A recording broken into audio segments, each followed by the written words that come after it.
Marte é o vizinho mais próximo da Terra. Durante décadas, nós estudamos o planeta vermelho, mapeamos seus imensos vulcões, sondamos suas crateras encrostadas e examinamos sua superfície rochosa. Agora mesmo, uma pequena frota de sondas em robôs de alta tecnologia faz sua ronda, procurando na áspera crosta sinais relevantes para a grande questão. Já existiu ou existe vida em Marte? Muitos cientistas acreditam que o planeta vermelho talvez ainda esteja escondendo a resposta por baixo de uma fina camada de gelo e poeira. Agora eles vão colocar sua teoria à prova. A exploração de Marte está entrando em uma nova era de descobertas. A NASA colocou uma nova nave, a Mars Reconnaissance Orbiter, em uma longa órbita elíptica em volta do planeta vermelho para uma excepcional pesquisa de 5 anos. Toda vez que observamos Marte com novos equipamentos, nós achamos coisas novas.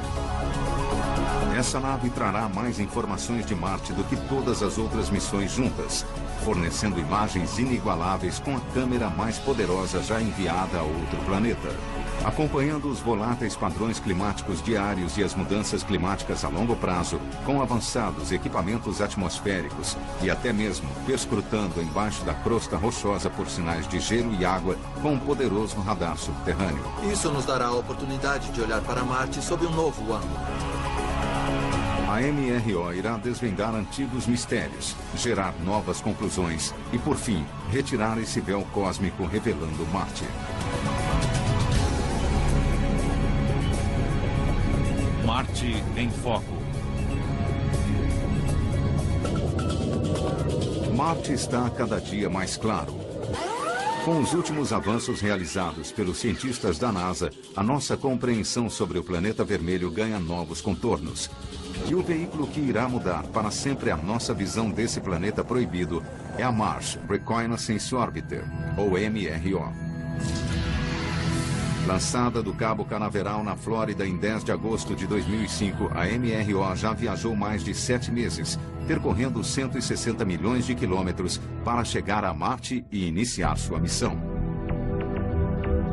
Acoplados a essa gigantesca sonda de 2 toneladas, estão os mais modernos equipamentos de espionagem cósmica. Entre eles, 2 instrumentos que enviarão imagens detalhadas e dados sobre a atmosfera, a superfície e o subsolo de Marte. Vamos enviar os instrumentos mais avançados que a nossa nação já enviou a um planeta. A energia dessa sonda orbital virá de 2 enormes painéis solares com uma envergadura de 13 metros de largura para absorver os raios solares. Na parte de cima, há uma imensa antena parabólica de alta capacidade, feita para enviar rapidamente grandes quantidades de informações. Obteremos 10 vezes mais dados do que as naves anteriores conseguiram obter na fase científica inicial. Colocar essa carga útil de 450 milhões de dólares na órbita de Marte requer dedicação e habilidade de centenas de profissionais da NASA, posicionados ao redor do mundo. Os responsáveis pela equipe da MRO são o gerente de projetos Jim Brad e o cientista de projetos Richard Zurek, do Laboratório de Propulsão a Jato da NASA, em Pasadena, na Califórnia. Os 2 estão empenhados em ver a MRO liderar o caminho na exploração de Marte. Mas antes, a nave deve ser desacelerada até a velocidade exata para entrar em órbita com sucesso. Essa enorme responsabilidade pertence a Jim Graff. Ele supervisiona a equipe de controle de missão aqui no laboratório. Neste modesto escritório espacial, Graff e sua equipe de operações monitoram e direcionam cada movimento que a MRO faz em sua jornada interplanetária para Marte. Peter, como está indo a nave? A nave está tranquila. Eles coordenam também toda a transferência de dados com as equipes domésticas da NASA e com as agências espaciais internacionais. A MRO utilizou cerca de 1.000 pessoas durante 5 anos para ser construída e depois lançada. E agora será mais um grupo de cerca de 300 a 400 pessoas para operá-la e garantir que ela realize sua missão, que é chegar a Marte, colher as informações científicas e analisá-las. É um grande desafio São muitas pessoas que terão de fazer seu trabalho corretamente para que a equipe toda tenha êxito. Os cientistas da NASA não estão subestimando nada. Mais da metade de todas as naves enviadas ao planeta vermelho quebraram, colidiram ou sumiram no espaço. O sucesso da MRO depende do delicado processo de inserção orbital iniciado recentemente. Se a sonda não fosse capturada pela atração gravitacional de Marte, teria se afastado sem controle pelo espaço. Se ela se aproximasse demais do planeta, teria explodido na atmosfera e se perdido para sempre. Quando a MRO se aproximou do planeta pela primeira vez, ela passou por uma manobra angustiante denominada inserção orbital em Marte, ou MOI em inglês. Nesse momento específico, precisamos acionar nossos propulsores. Precisamos ganhar velocidade suficiente para que a gravidade de Marte nos puxe. Não vamos saber se tivermos êxito para entrar na órbita de Marte durante pelo menos meia hora, quando ela passar por trás do planeta. Esse será um momento de grande expectativa para todo mundo aqui. A inserção precisa acontecer ou perderemos a missão inteira. Se tudo sair conforme o planejado, a primeira órbita da MRO demorará 35 horas para se completar. A nave paira a 43 mil quilômetros acima do planeta para depois retornar a uma distância de menos de 240 quilômetros da superfície. A cada volta subsequente, a MRO será desacelerada de sua velocidade máxima, de mais de 17 mil quilômetros por hora, e a grande órbita elíptica será reduzida a uma órbita quase circular. O que nós precisamos fazer é reduzir essa órbita de 35 horas para mais ou menos 2 horas. E nós faremos isso com uma tática denominada aerobrake, em que a própria nave tocará de leve à borda da atmosfera de Marte. E ela utilizará a fricção com as moléculas da atmosfera para desacelerar, algo semelhante ao que aconteceria se você estivesse andando de bicicleta e abrisse os braços para diminuir a velocidade. Durante os próximos 7 meses, em mais de 500 voltas, a MRO estará a uma altitude de voo de cerca de 270 quilômetros acima do planeta, uma altitude média mais baixa do que todas as sondas anteriores.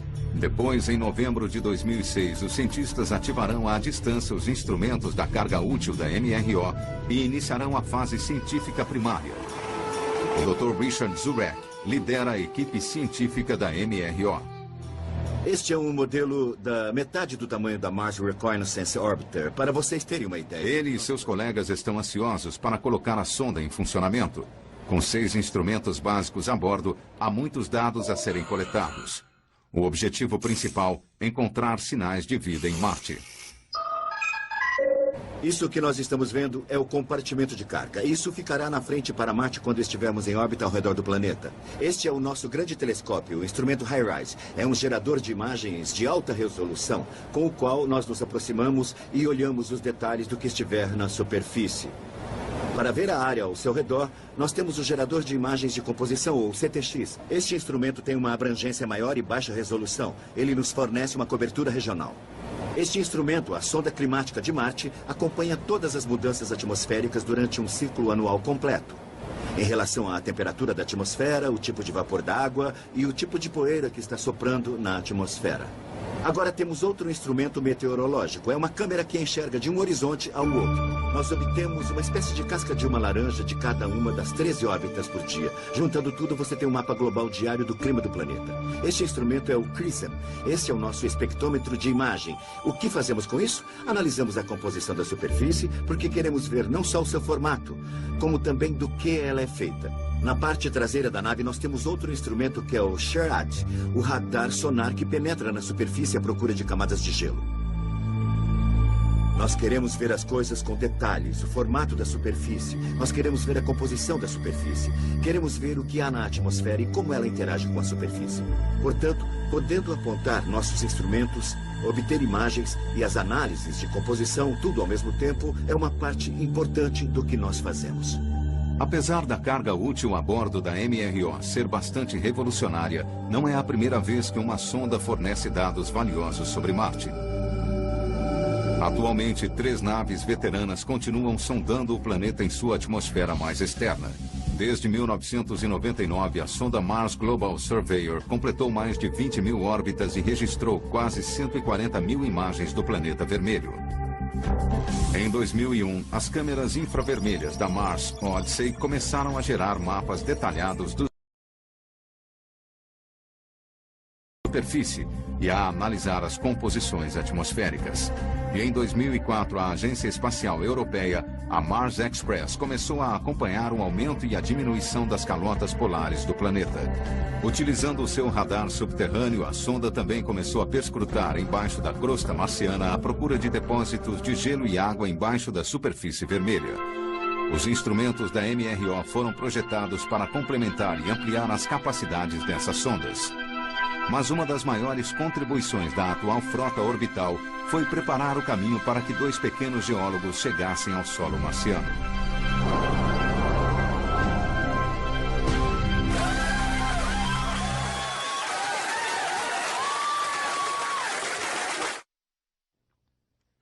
Durante décadas, a resolução das imagens de Marte captadas por telescópios e sondas era baixa demais para mostrar os detalhes mais específicos que os cientistas buscavam na superfície. Mas os Mars Exploration Rovers, ou veículos de exploração, Spirit e Opportunity, trouxeram novidades. A capacidade de se movimentar e ver novas áreas. Nós ficamos na expectativa quando esses assistentes robóticos abriram seus olhos mecânicos em 2004, dando-nos uma perspectiva totalmente nova do planeta vermelho.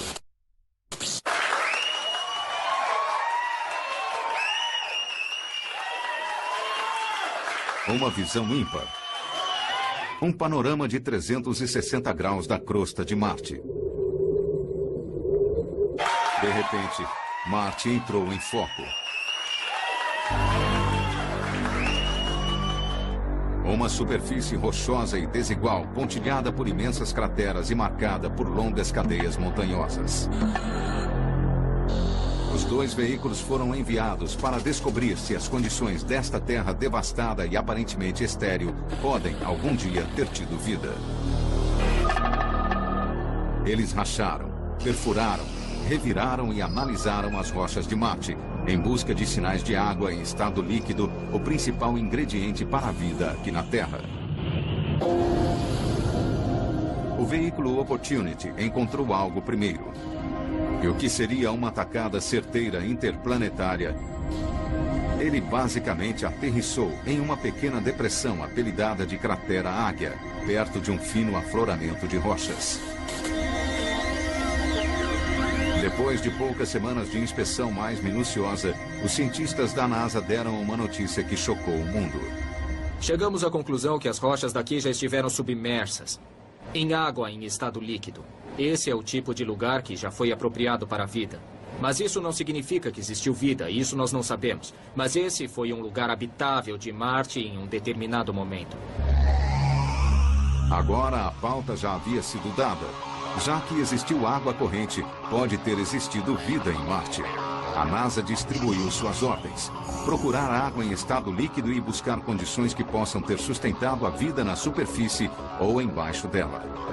Marte tem apenas metade do tamanho da Terra, mas possui praticamente a mesma quantidade de terra firme, cerca de 148 milhões de quilômetros quadrados. Então, os cientistas da NASA tinham de repensar para obter uma visão bem mais abrangente. Eles precisavam de um equipamento que pudesse fotografar, mapear e analisar grandes extensões do planeta vermelho com detalhes sem precedentes.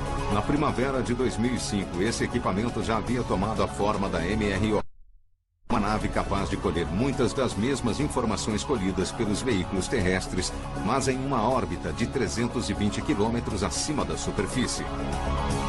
Os cientistas deixariam de ficar limitados a alguns pontos de Marte. Agora eles poderiam examinar o planeta vermelho por inteiro.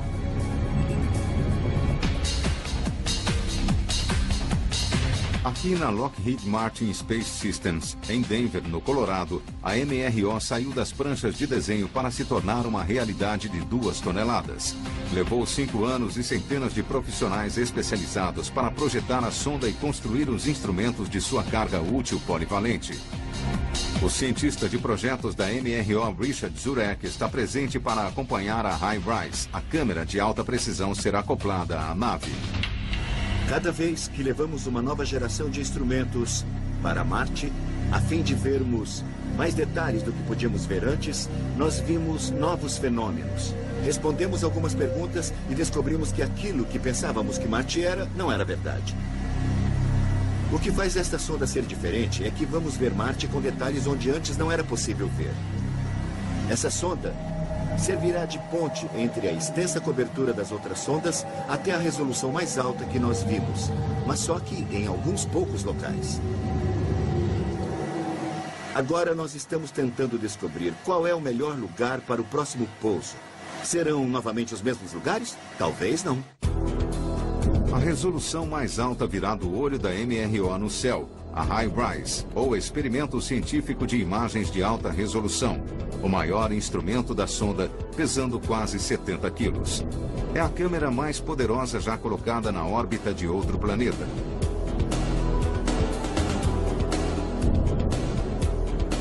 As sondas anteriores de Marte eram capazes de identificar um local mais ou menos do tamanho de uma mesa de jantar. Mas com a órbita de baixa altitude da MRO, a High-Rise será capaz de detectar um objeto do tamanho aproximado de uma bola de praia. Um dos projetistas do instrumento, Laszlo Kasteli, descreve o detalhamento que a High-Rise irá alcançar. Esta rocha aqui é mais ou menos do tamanho que nós podemos ver bem com a câmera da nave da Mars Global Surveyor, que está atualmente na órbita de Marte. Ela tem cerca de 4,5 metros e é uma pedra de bom tamanho. No entanto, com a High-Rise acreditamos enxergar melhor, umas 5 vezes melhor. E seremos capazes de detectar as rochas que tenham este tamanho aqui. Esta tem mais ou menos 1 metro. E uma das vantagens da High-Rise é que ela vai tirar essas fotos de alta resolução em cores.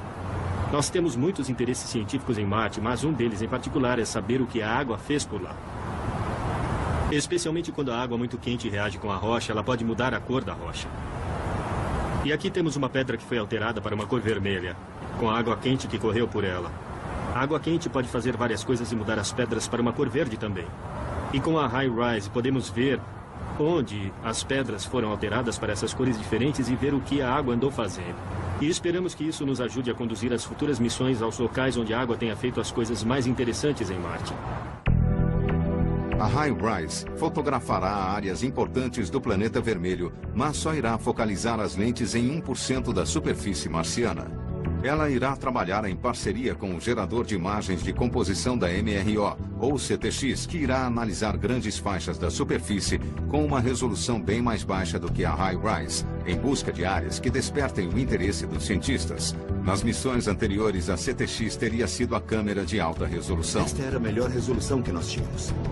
Richard Zurek ilustra como as duas câmeras trabalham juntas, usando um mosaico de fotos compiladas de sondas anteriores. Havia áreas claras e escuras e nós achávamos que entendíamos o que eram essas coisas. Mas quando você vê com uma resolução melhor, de repente, você vê o que realmente é. Os pontos escuros são dunas de areia, por exemplo. O detalhe que você pode ver é da melhor resolução da nave atual. A High-Rise será capaz de obter imagens 3 ou 4 vezes melhor. Mas o gerador de imagens de composição foi feito para obter isso em áreas mais extensas. Quando a CTX identificar um alvo, a High-Rise utilizará um zoom para ver mais de perto. E nós teremos imagens bem mais detalhadas de pequenas porções dentro das fotos de composições maiores e poderemos dar mais detalhes sobre como a variação das cores está distribuída no solo. Até agora, esse nível de detalhes nas imagens só podia ser gerado pelas câmeras a bordo dos Mars Exploration Rovers, que patrulhavam o solo em áreas extremamente limitadas. Agora, isso pode ser gerado em órbita de praticamente qualquer ponto do planeta. Uma outra coisa diferente que podemos fazer com a High-Rise é tirar estereofotos. Ao tirar 2 fotos da mesma área, nós podemos montar um modelo topográfico tridimensional daquela parte de Marte. E podemos ver as rochas e os rochedos em 3 dimensões, e não apenas em uma foto bidimensional. Apesar do espelho primário de 50 centímetros da câmera ter uma extensão de campo de visão de apenas pouco mais do que 1 grau, uma fotografia média da High-Rise cobre uma faixa retangular imensa de mais ou menos 6 por 12 quilômetros de extensão. E cada pixel individual cobre uma parte pequena do solo de apenas 30 centímetros de extensão. Por isso, precisamos ter muitos pixels para cobrir tudo. Aliás, precisamos de mais de 1 bilhão de pixels. E um dos nossos grandes problemas é enviar todos esses pixels da parte de trás da câmera para a aeronave e depois enviar à Terra. Essa imensa quantidade de dados necessária para cada imagem será enviada diretamente para um grupo de antenas altamente sensíveis na Terra, preparadas para captar os sinais do espaço. A MRO transmitirá sinais através do espaço para 3 principais unidades de comunicação na Califórnia, Espanha e Austrália, e por fim para a central da MRO no laboratório de propulsão a jato. Apesar da velocidade da radiotransmissão da MRO ser 10 vezes maior do que a das sondas anteriores, processar essas fotografias enormes levaria semanas. Mas essas novas imagens de Marte levarão os cientistas a procurar zonas ricas da superfície. A câmera será focalizada em depósitos e formações terrestres criadas por processos geológicos e climáticos. Isso ajudará os cientistas da NASA a determinar a história de Marte, inclusive a origem e a idade relativa dos sulcos, camadas polares e vulcões. E por fim, todas essas informações e os detalhes impressionantes fornecidos pela HiRISE serão usados para mapear digitalmente locais de pouso totalmente novos para futuras missões a Marte. A Mars Reconnaissance Orbiter não começará a fase científica da missão até que o aerobrake tenha sido concluído com sucesso e entrado em uma órbita constante em novembro. Nos próximos 5 anos, um de seus principais objetivos será analisar a superfície de Marte em busca de sinais de água em estado líquido, o principal ingrediente da vida aqui na Terra. Durante o ano de 2004, os Mars Exploration Rovers da NASA continuaram a descobrir incríveis novas evidências de que a água em estado líquido já cobriu partes da superfície de Marte. O veículo de exploração Opportunity fez algumas das mais surpreendentes descobertas mais uma vez, após perfurar uma série de formações rochosas dentro da cratera Endurance. O que se concluiu do estudo geológico foi o retrato de um planeta que já foi repetidamente banhado por água em estado líquido. As descobertas do Opportunity na Endurance não deixaram dúvidas de que esta paisagem estéril já pode ter abrigado vida. Como resultado, a MRO será incumbida de achar mais rochas semelhantes àquelas encontradas na Endurance, mas em órbita, a quase 320 quilômetros acima da superfície. Essa é uma tarefa árdua, mas esta nave tem instrumentos poderosos capazes de determinar a composição mineral das rochas de Marte em órbita. O espectrômetro compacto de reconhecimento, ou CRISM, analisará a luz refletida pela superfície marciana. Seus sensores podem literalmente ver cada componente das cores da luz em todo o espectro, dos visíveis aos infravermelhos. Como cada minério reflete um conjunto de cores específicos, o CRISM poderá mapear a composição exata da crosta marciana. O espectrômetro irá coletar dados em seções do tamanho de uma casa, para ajudar os cientistas a se concentrarem em outras rochas que ficaram submersas na água e, potencialmente, em depósitos hidrotermais escondidos. A NASA criou o CRISM a partir de um dispositivo sensor remoto similar ao que já está em uso aqui na Terra. Esse espectrômetro se chama AVIRIS e tem sido usado para mapear tudo, desde as composições minerais dos vulcões do Havaí até o padrão de dispersão dos escombros no local das Torres Gêmeas em Nova York. O instrumento está acoplado a bordo da aeronave Twin Otter, um pequeno avião capaz de manter voo estável sobre áreas-alvo e uma velocidade baixa e constante de apenas 160 km por hora. O cientista da NASA, Dr. Robert Green, e seus colegas projetaram e construíram o AVIRIS. Oi, Tom. Oi, Bob. Como foi o voo? Um grande voo. Muito bem. Você nos trouxe um ótimo tempo. Hoje eles o colocarão para funcionar sobre os desertos da região central de Nevada para explicar como funciona o CRISM. Este é um instrumento AVIRIS que analisa imagens, fotografias da superfície terrestre, mas em vez de apenas 3 cores como nossos olhos enxergam, ele analisa 224 cores. E com essas 224 cores, nós podemos ver a interação de moléculas específicas com a luz e mapear essas moléculas. O espectro é bastante parecido com uma impressão digital. Se virmos o formato espectral de uma molécula, sabemos que essa molécula está presente. Se é um carbonato no planeta Marte, o que nós gostaríamos de encontrar, ou se é vegetação aqui no planeta Terra.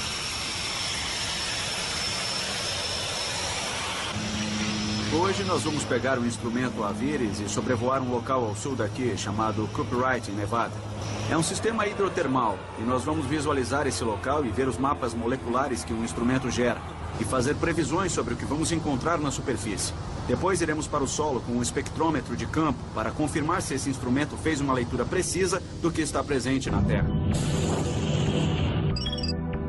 O sistema óptico do Aviris fica acoplado na base do avião, olhando diretamente para a Terra por uma abertura de 20 centímetros. A luz refletida pela superfície atinge um espelho de 35 centímetros e é canalizada por fibras ópticas até o espectrômetro. Os dados são coletados, processados digitalmente e depois alimentados nos computadores de bordo para a análise. Aviris é saudável. Vamos pilotar? Vamos. Enquanto a equipe sobrevoa Cooperite em Nevada, o Aviris faz uma leitura topográfica de 1,6 quilômetros da superfície. Em menos de um minuto, o sistema coleta mais de 1 milhão de espectros. Esta é a imagem de Cooperite em Nevada. Nossos olhos enxergam, mas nós não sabemos qual é a mineralogia da região. Mas se utilizarmos a espectroscopia, poderemos mapear o conjunto dessas moléculas. Cada minério encontrado no solo gera uma cor específica na tela. Quando o espectrômetro CRISM examinar a superfície de Marte, os cientistas poderão localizar altas concentrações de minerais associados à água, como estes vistos aqui. Nós podemos ver argila, o que nos indica que isso é um sistema hidrotermal. Se observarmos melhor as colinas de Goldfield, poderemos ver carbonatos. Temos a calcita, o que indica que há carbonatos presentes. Em quase todos os lugares da Terra onde se encontram carbonatos, encontramos evidências fossilizadas de vida. Nós adoraríamos achar carbonatos em Marte, e este é o equipamento que irá nos ajudar a responder essa pergunta. A capacidade do CRISM de mapear com precisão grandes faixas de jazidas minerais do espaço irá permitir que os cientistas apurem sua busca por água em estado líquido e possivelmente sinais de vida em Marte. Mas o trabalho da equipe do Aviris não para por aí. Seus dados devem ser confirmados em terra, provando que as pedras submersas na água estão localizadas onde o Aviris disse que elas estavam. Isso requer uma inspeção de campo. Rob Green trouxe um espectrômetro manual para verificar os dados de Cooperite. Durante futuras missões a Marte, sondas remotas e robôs irão percorrer o solo com base nos dados do CRISM. Esta é a calamita, a cor amarela que nós vimos nas imagens obtidas no avião. Esta é uma amostra do laranja, isto é a lunita. Nós avaliamos seu espectro e calculamos que ela estaria aqui e está. E este é um carbonato, que era a cor magenta das imagens. Nós previmos que essas três rochas estariam aqui, com base na espectroscopia do Aviris, e aqui estão elas. Os carbonatos, argilas e sais encontrados em locais como este aqui na Terra estarão entre os principais alvos do CRISM em Marte. Eles são a grande esperança de se descobrir onde existiu água em estado líquido no planeta vermelho e possivelmente sinais de vida. Procurar esses locais específicos na superfície de Marte é como procurar uma agulha em um palheiro. Precisamos saber aonde ir com os futuros veículos de exploração. O CRISM nos fornecerá essa informação porque irá nos dizer exatamente onde estão as moléculas que nos interessam, para pesquisarmos em futuras missões exploratórias. Marte é um lugar extremamente inóspito.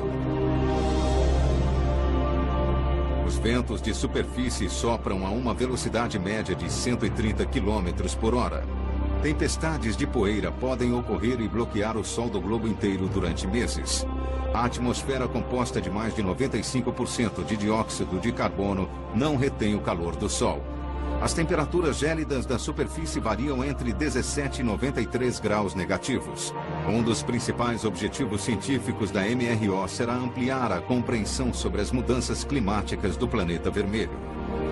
Nossa primeira ênfase é um ano de Marte, de observações científicas. Por que um ano de Marte? Porque poderemos ver todas as estações. E esse é um sinal climático que queremos registrar. Aliás, se há uma coisa que queremos saber, é como o clima de Marte mudou através do tempo. No passado, Marte tinha uma atmosfera mais quente e mais úmida. Os cientistas da NASA querem rastrear a história da água em estado líquido na superfície e estudar as condições que ocasionaram seu desaparecimento. Eles também esperam entender como as tempestades de poeira, os derramamentos de lava e o aumento e a diminuição das calotas polares alteram a geologia do planeta. O sucesso de futuras explorações humanas e robóticas irá depender muito da confiabilidade da MRO em caracterizar as condições climáticas de Marte e se preparar para elas. A sonda está equipada com 2 instrumentos meteorológicos. O Mars Color Imager, ou MARCI, irá atuar como o meteorologista da nave. Esta câmera irá gerar mapas meteorológicos diários do planeta inteiro, igual aos satélites daqui da Terra, e rastreará mudanças ambientais na superfície. Usando uma série de filtros fotossensíveis, o MARCI poderá identificar a composição de nuvens, examinar as variações no ozônio e acompanhar o aumento e a diminuição do gelo das calotas polares enquanto orbita o planeta a cada 2 horas. Sua visão vai de um horizonte ao outro, para você ter uma imagem completa em cada uma das 13 órbitas diárias. E quando você junta isso, você tem um mapa global, diariamente, do clima do planeta, e depois nós acompanhamos isso durante um ano inteiro de Marte. A Sonda Climática de Marte, ou MCS, rastreará as condições da água não apenas no solo, como também o vapor de água suspenso sobre a superfície. O MCS irá estudar a atmosfera tanto no plano vertical quanto no horizontal, acompanhando os níveis de poeira, as condições do vento e a radiação solar. Trabalhando em conjunto com a MARCI, os resultados do MCS serão convertidos em mapas meteorológicos tridimensionais do dia e da noite. Este é um modelo da sonda climática de Marte. Ela está parafusada na base da aeronave. O cientista da NASA, Dr. Daniel McLeese, explica como o instrumento funciona. A sonda tem 2 telescópios. Eles estão operando na região de ondas infravermelhas do espectro. Esses telescópios têm visão tanto da atmosfera quanto da superfície. Estes grandes mecanismos são, na verdade, os motores que, com o comando vindo da Terra, fazem os telescópios girar dentro do tambor.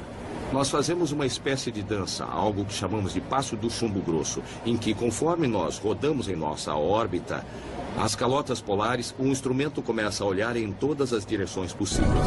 A sonda climática de Marte foi padronizada segundo os satélites meteorológicos que operam atualmente sobre a Terra.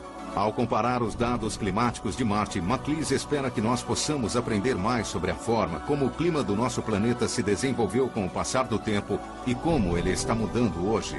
A atmosfera marciana é bem parecida com a da estratosfera terrestre, que vai muito além de onde os aviões voam, acima dos 30 mil metros de altitude. Sua característica é a baixa densidade, o que significa que a pressão atmosférica na superfície é cerca de 100 vezes menor do que a da Terra.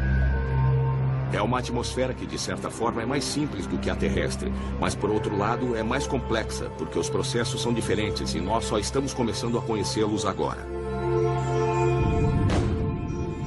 Ansioso por futuras missões em Marte, o Dr. McLeese espera que a MARCI e o MCS prevejam eficazmente as condições climáticas de Marte para proteger tanto o homem quanto as máquinas. Algum dia, os seres humanos irão se locomover na superfície e morar e trabalhar, e uma das coisas que as pessoas vão querer fazer é serem capazes de prever mudanças que possam afetar negativamente o modo como elas trabalham ou até mesmo sua saúde. E em Marte, essa mudança é a rápida formação de tempestades de poeira. E essas tempestades de poeira podem efetivamente reduzir a luz solar na superfície, e certos tipos de veículos que funcionam à luz solar não funcionariam muito bem. Isso pode dificultar a visão em uma longa distância. Há muitas coisas com que você deve se preocupar. A sonda da NASA, Mars Global Surveyor, tem registrado atividades de poeira na atmosfera do planeta vermelho há mais de 6 anos. A NASA compilou dados em formato de filme que ilustram bem o efeito devastador que uma tempestade de poeira global pode ter na superfície. Nós temos o planeta aberto aqui é a longitude, nós temos o Polo Sul, o Polo Norte, nós temos um gráfico de cores que mostra pequenas quantidades de poeira em azul e grandes quantidades de poeira em vermelho. E na medida em que avançamos o filme, vocês vão ver que, no fundo, há uma pequena quantidade de poeira, se bem que nunca é zero, está sempre meio empoeirado. E há também circulação de bolhas amarelas e verdes na superfície, que é poeira sendo levantada e jogada na atmosfera. Há explosões de poeira que cobrem o planeta inteiro e nós vamos enfrentar uma agora mesmo. Este é um exemplo de uma tempestade de poeira global em Marte. Se você estivesse na superfície do planeta neste momento, o Sol ficaria obscurecido. Você olharia de um horizonte ao outro e veria um brilho em todas as direções. Os nossos estudos observarão a superfície próxima, onde nós estamos tentando entender como essas tempestades são formadas, como elas passam de pequenas para grandes. Por que algumas tempestades são pequenas e continuam pequenas? É a informação que estamos tentando obter com a MRO. Ao observar de perto as condições atmosféricas, a MRO protegerá melhor as futuras missões para Marte e também irá conduzi-las diretamente para fontes potencialmente ricas em água em estado líquido. Mas a NASA quer que a MRO ainda vá além. A bordo da sonda de reconhecimento está um novo e poderoso radar subterrâneo, o SHARAD. Ele fará uma espécie de ressonância magnética, permitindo que os cientistas estudem camada após camada, bem abaixo da superfície do planeta, em busca de água e gelo que ainda possam estar presos em rochas subterrâneas. Até agora, nós estamos arranhando poucos centímetros da superfície ou sondando apenas alguns microns.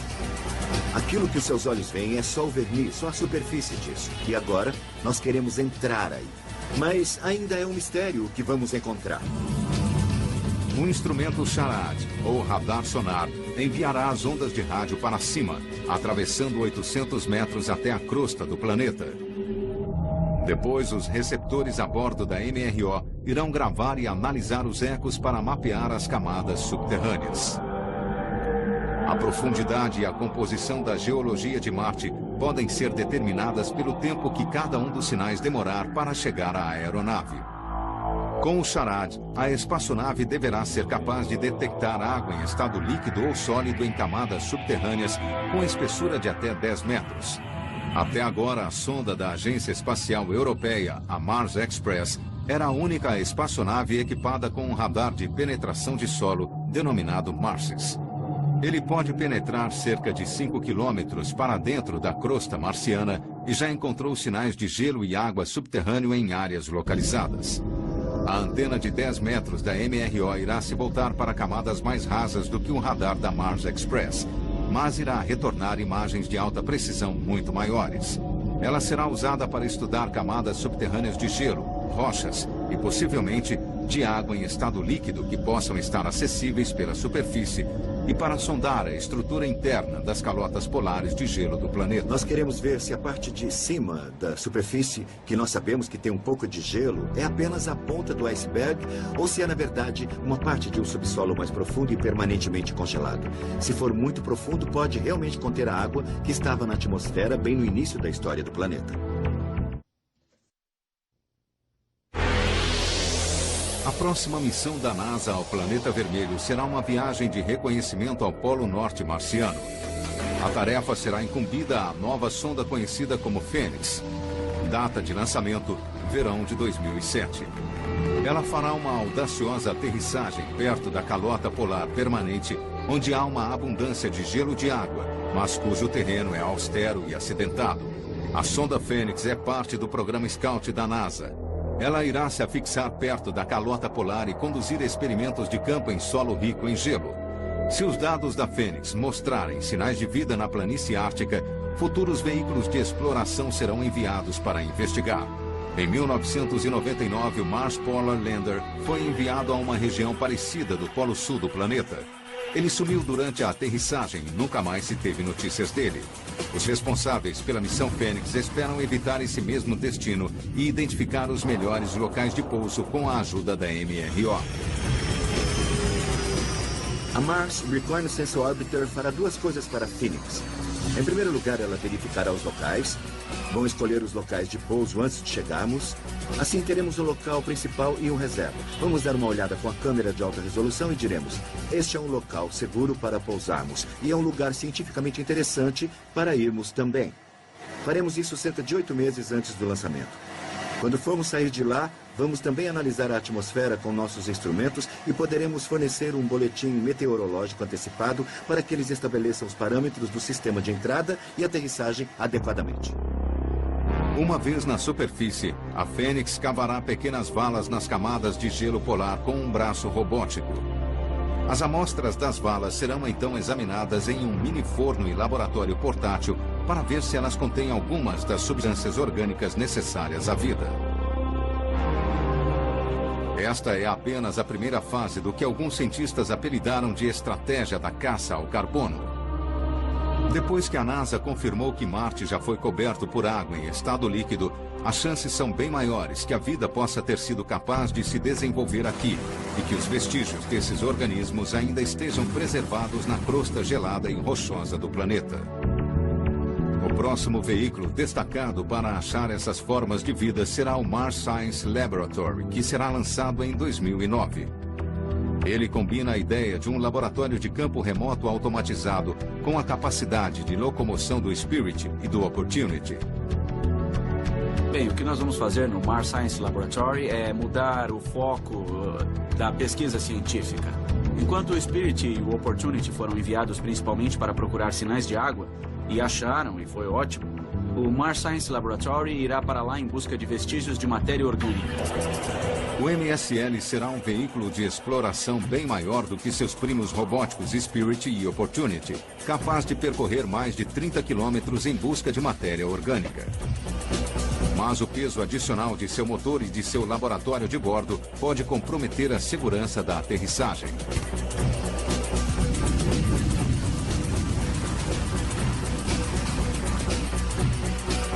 O Spirit e o Opportunity usaram a mesma técnica básica de aterrissagem com airbags criada para a missão Pathfinder de 1997. Mas os pesados veículos chegaram muito perto de sobrecarregar os sistemas. Os engenheiros da missão suspiraram bastante aliviados quando eles finalmente caíram e foram rolando até parar na superfície do planeta.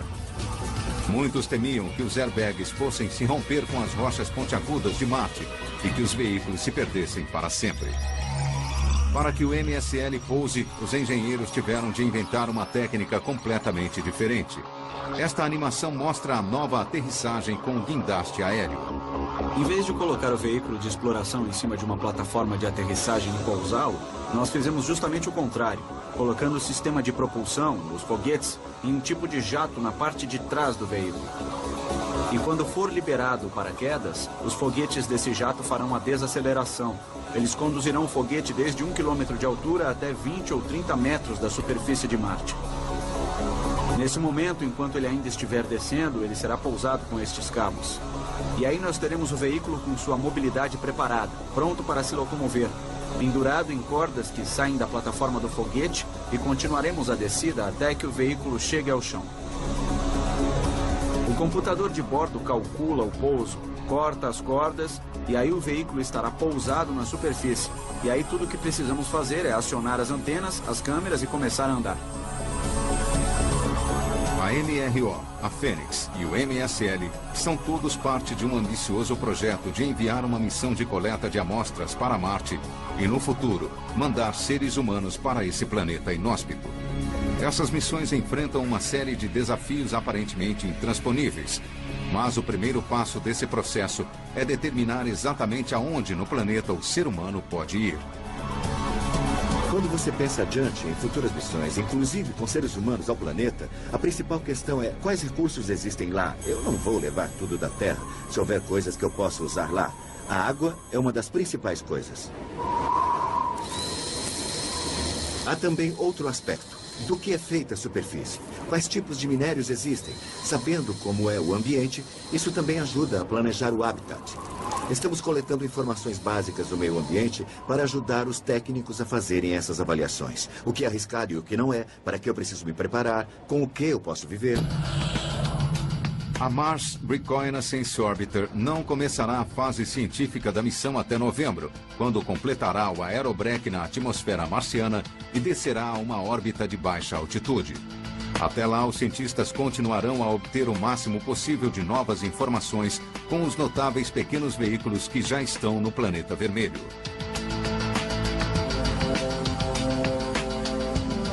Ninguém sabe quando o Spirit e o Opportunity finalmente irão parar.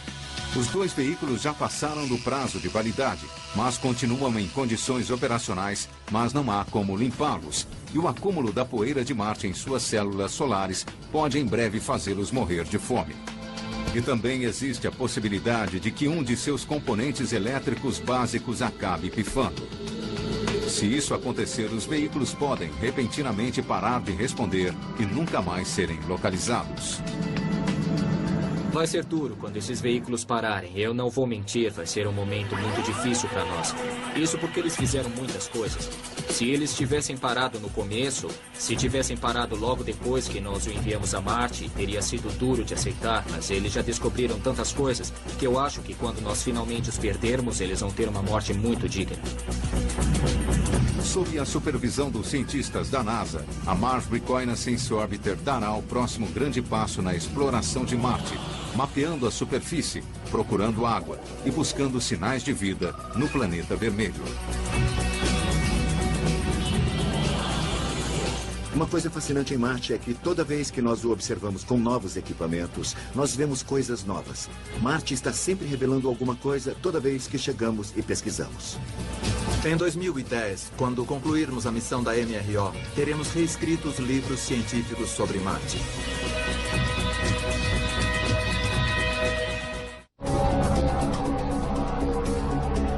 Versão brasileira, DPM Santos.